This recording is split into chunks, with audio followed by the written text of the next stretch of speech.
Untuk wajib pajak UMKM tidak perlu membuat pembukuan sebenarnya. Jadi dimudahkan.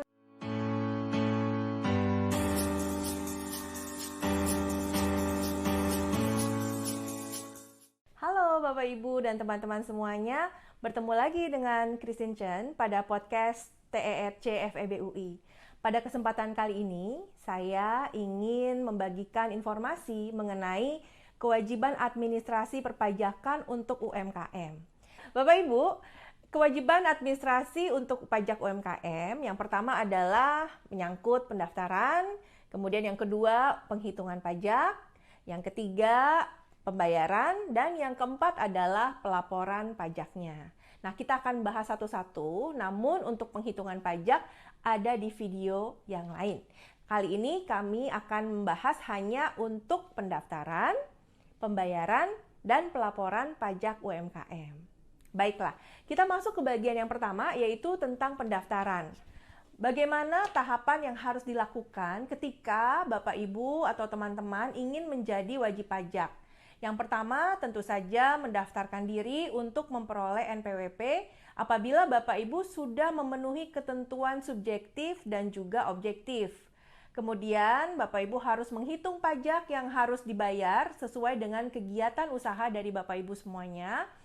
Dan setelah dihitung pajaknya, Bapak Ibu kalau misalnya ada pembayaran pajak yang harus dilakukan, jadi kalau misalnya ada kurang bayar, maka Bapak Ibu harus membayar pajak yang seharusnya dibayar dengan mekanisme membayar sendiri ke kas negara melalui kantor pos ataupun melalui bank persepsi.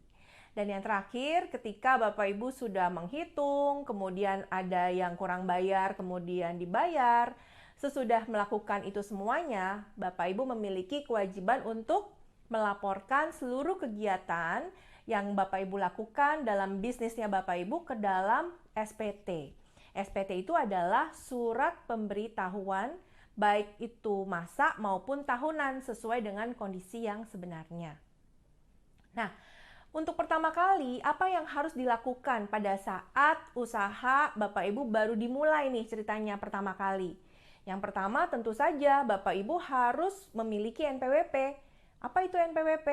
NPWP adalah nomor pokok wajib pajak. Nah, Bapak Ibu harus mendaftarkan badan usaha Bapak Ibu semuanya di KPP tempat Bapak Ibu berdomisili. Jadi sesuai dengan domisilinya Bapak Ibu, ya. Nanti Bapak Ibu akan mendapatkan surat keterangan terdaftar atau SKT.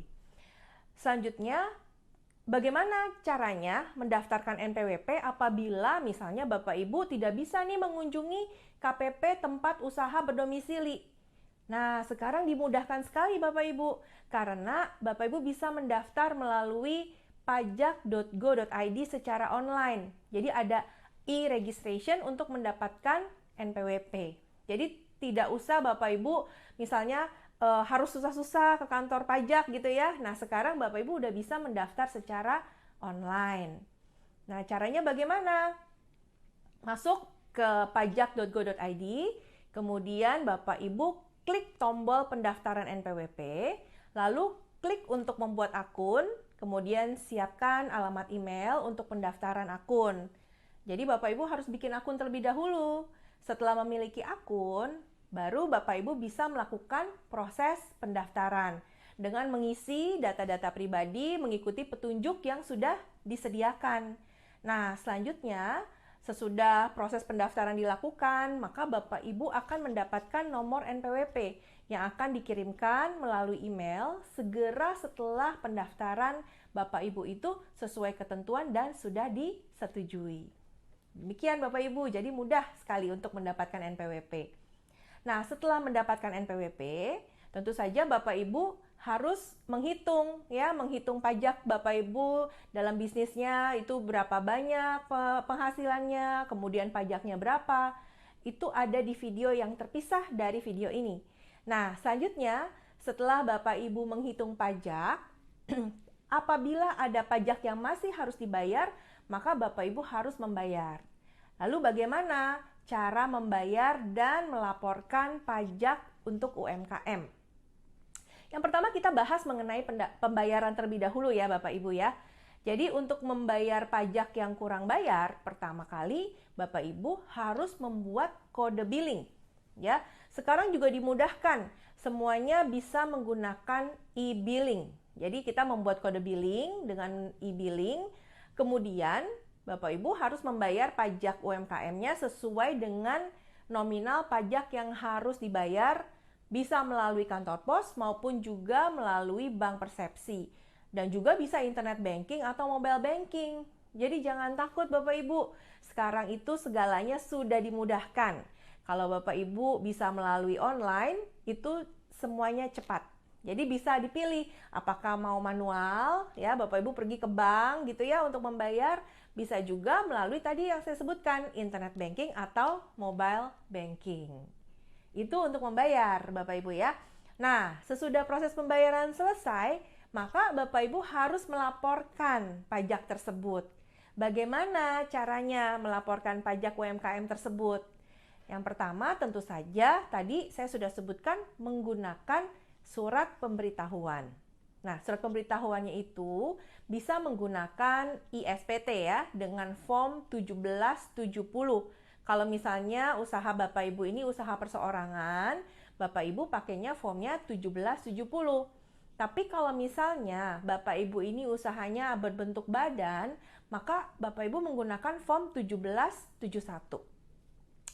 Caranya, pertama masuk ke websitenya DJP, www.pajak.go.id, kemudian klik tombol login di pojok kanan atas, lalu Bapak Ibu masukkan NPWP dan kata sandi serta kode keamanan atau CAPTCHA.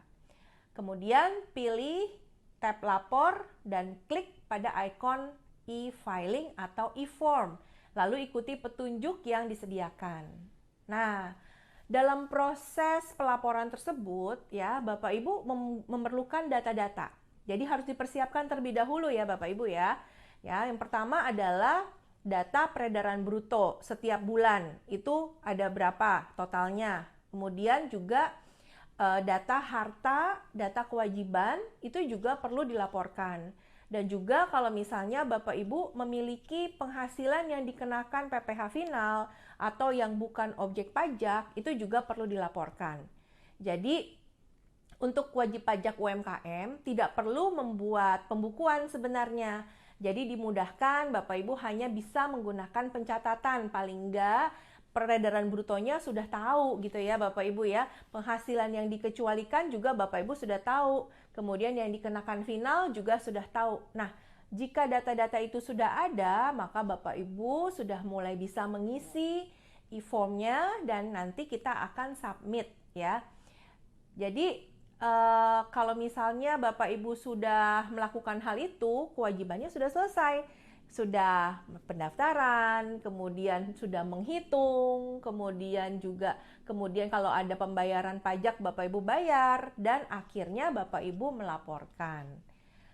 Nah, kalau kita berbicara mengenai PPN ya Bapak Ibu ya, apakah Bapak Ibu harus dikukuhkan menjadi pengusaha kena pajak? Mungkin banyak yang bertanya-tanya mengenai hal itu. Saya ada kewajiban PPN apa enggak sih sebenarnya gitu ya?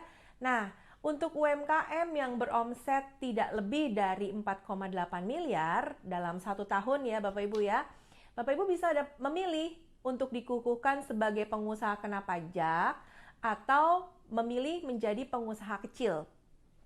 Kalau misalnya pengusaha kecil artinya tidak perlu melaporkan dan memungut PPN. Tetapi jika Bapak Ibu merasakan perlu untuk dikukuhkan sebagai pengusaha kena pajak, boleh saja mendaftarkan diri untuk menjadi pengusaha kena pajak. Nah, bagaimana seandainya nih, mungkin ada yang bertanya ya, kalau misalnya beberapa bulan usaha itu tidak beromset, jadi mungkin masih awal bisnis nih, kemudian belum ada penjualan, itu bagaimana? Apakah ada sanksi mungkin ya, bertanya-tanya ya Bapak Ibu. Nah, tidak, Bapak Ibu hanya memberikan laporan nihil. Lalu, pelaporannya bagaimana? Apakah misalnya Bapak Ibu harus lapor tiap bulan gitu? Sebenarnya untuk pajak UMKM ini tidak perlu melaporkan tiap bulan. Kewajiban Bapak Ibu hanya di SPT tahunan seperti yang tadi saya sudah jelaskan, Bapak Ibu bisa menggunakan form 1770 ataupun 1771, disesuaikan dengan bentuk usaha dari Bapak Ibu semuanya gitu ya. Jadi kalau misalnya untuk UMKM hanya di akhir tahun aja melaporkan SPT-nya. Tiap bulan itu hanya bayar aja Bapak Ibu. Jadi kalau misalnya bulan dari Januari sampai Desember, Bapak Ibu bayar pakai tadi ya, pakai e-billing, nanti kan ada buktinya. Nah itu nanti pada akhir tahun, Bapak Ibu bikin rekapitulasi dari pajak yang sudah dibayarkan itu berapa, dan itu akan dilaporkan di SPT tahunan Bapak Ibu semuanya. Gitu ya. Lalu bagaimana kalau seandainya Bapak Ibu lupa, ataupun misalnya, aduh telat nih, ya lapor SPT ataupun bayar pajaknya telat. Bagaimana konsekuensinya? Ada konsekuensinya tentu saja Bapak Ibu ya. Nah, kalau misalnya tidak melapor ataupun telat, maka akan ada denda. Sesuai dengan Undang-Undang KUP Pasal 7. Kalau misalnya Bapak Ibu tidak bayar, harusnya bayar tapi nggak bayar, atau telat bayarnya, nanti juga ada sanksi bunga. Ya, sanksi bunga yang diatur di Undang-Undang KUP. Jadi ada bunga per bulannya berapa, nanti Bapak Ibu akan dikenakan berapa kurang bayarnya dan dikalikan dengan sanksi bunga tersebut. Jadi hati-hati Bapak Ibu, kalau seandainya memang sudah harus membayar ya kita bayar. Sudah saatnya lapor ya kita lapor untuk menghindari sanksi ataupun denda tersebut ya. Kemudian mungkin ada banyak UMKM yang jauh di luar Jakarta dan juga ada di luar pulau dan jauh dari KPP. Bagaimana caranya? Nah, seperti tadi yang saya sampaikan di awal, sekarang sudah dimudahkan. Dengan catatan memang infrastruktur dan juga internet harus ada ya Bapak Ibu ya. Nah, kalau misalnya tersedia internet, maka Bapak Ibu bisa menggunakan mekanisme online. Ya, jadi semuanya tidak perlu Bapak Ibu naik jalan darat gitu ya ke KPP, mau daftar, mau lapor gitu, nggak perlu. Kita semua bisa melakukan melalui online. Apakah pendaftarannya tadi melalui e-registration, kemudian juga pada saat Bapak Ibu mau lapor nanti bisa menggunakan e-SPT gitu ya, e-filing, pakai e-form. Jadi semuanya dimudahkan. Sekarang bisa melalui online. Oke? Mungkin ada juga yang bertanya, kalau saya sudah melaporkan SPT, tapi ternyata SPT saya ada kesalahan. Bagaimana itu? Apakah akan ada sanksinya gitu ya? Nah, tentu saja bisa dibetulkan Bapak Ibu. Jadi itu bukan akhir dari segalanya gitu ya kalau salah ya. Jangan takut. Kita diperbolehkan untuk melakukan pembetulan SPT. Ya, jadi kalau misalnya nih Bapak Ibu sudah bikin SPT, tapi ternyata ada salah, baik kesalahan administrasi, misalnya namanya salah ataupun alamatnya salah, itu bisa dibetulkan. Dan kalau misalnya kesalahannya itu meliputi kesalahan perhitungan, itu pun bisa dibetulkan. Jika ternyata nanti ada kurang bayar, ya Bapak Ibu tinggal bayar kekurangannya, tapi tentu saja ada sanksi bunganya yang harus ditanggung oleh Bapak Ibu semuanya. Ya, jadi hati-hati dalam menghitung SPT dan juga dalam melaporkan. Bapak Ibu harus kalau bisa itu tepat ya perhitungannya. Jadi tidak perlu melakukan pembetulan SPT. Namun jika memang ada kesalahan, tidak masalah, Bapak Ibu masih bisa membetulkan SPT. Ya, jangan takut. Baik Bapak Ibu, kita sudah membahas prosedur administrasi dari pendaftaran, kemudian juga pembayaran, dan akhirnya adalah pelaporan, serta di akhir tadi kita singgung mengenai pembetulan SPT yang salah. Semoga apa yang sudah saya sampaikan dalam video ini memberikan pemahaman yang lebih dalam tentang kewajiban administrasi dari pajak UMKM. Sehingga Bapak Ibu tidak perlu takut lagi untuk mendaftar, ya, karena sebenarnya ini dimudahkan dan untuk membantu kita semua. Dan juga membantu negara. Sekian dari saya, terima kasih, sampai berjumpa di video yang lain.